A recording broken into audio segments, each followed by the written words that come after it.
You know how many people thought you really took a phone call and walked away from the I best saw last? something. I saw something on. It was two guys that do a show, and they were talking about uh,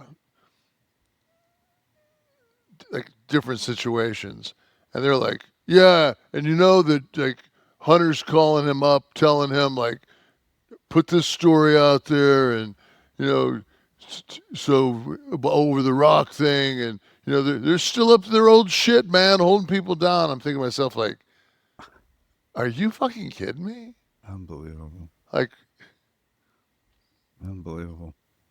Yeah, that was shot a week apart, guys, the Kevin segment, because he was away. And then we connected it to the last segment, knuckleheads.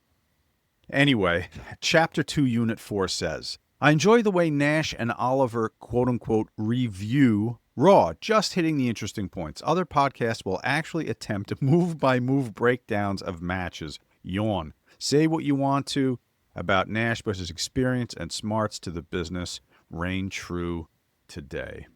Kevin, I would not be sitting here with you if you wanted to do a move by move. And I don't think you'd be sitting here with me if anyone no, wanted us to do a move by I don't. move. I don't think that when we decided we're going to do this together, that we said like, let's kind of do like Major League Baseball, but like on a radio and just do pitch for pitch.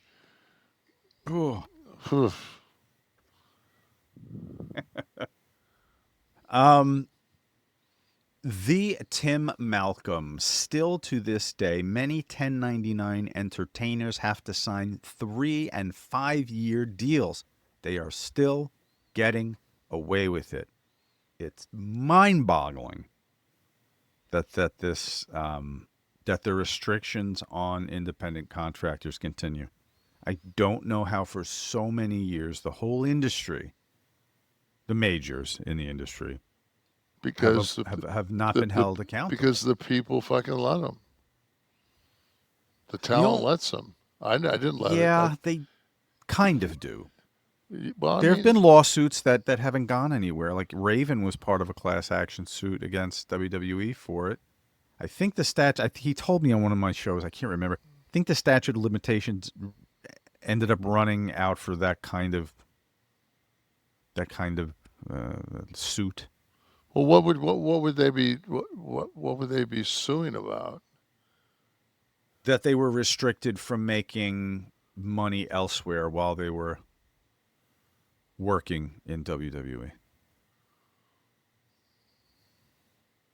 We were prevented as a non-employee So how from many making when money elsewhere. if you're on a film, how many other films can you do? Well, but on a movie, you're W two. We get our taxes taken out, and they pay us as a short term employee, but we're W two. You know, you get your deductions on that. Your withholding. I mean, not deductions. They withhold your taxes, and Do that's they? that's a different ballgame. Yeah, all your movies. Look at your checks. You I get well, you. I've signed deals Oh, but before hold where on, hold on. But you use your production company though, right? That's all right. So that's a different ballgame. All right. exactly. But if you were there as Kevin Nash, you'd be No, W two. I'm there. I'm working for Kevin Nash. Right.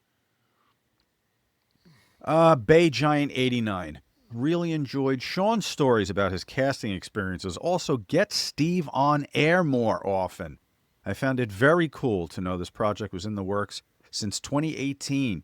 I always wondered if the seed was planted way back since the kayfabe days, or was it done spontaneously. Glad it came to fruition, and I enjoy tuning in weekly. Keep going, fellas.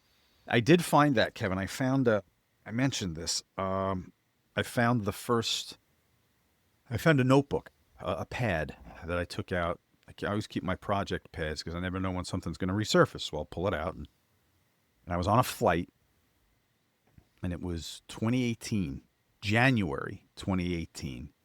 And I started putting together ideas for this show because you had texted me one of those Kevin Nash texts that anyone you've worked with in the business that's close enough to you gets at about 2:47 in the morning. That's just something like podcast you and me talk tomorrow. So I started putting ideas down. So that was the first time we talked. So I did actually get a date on that, 2018.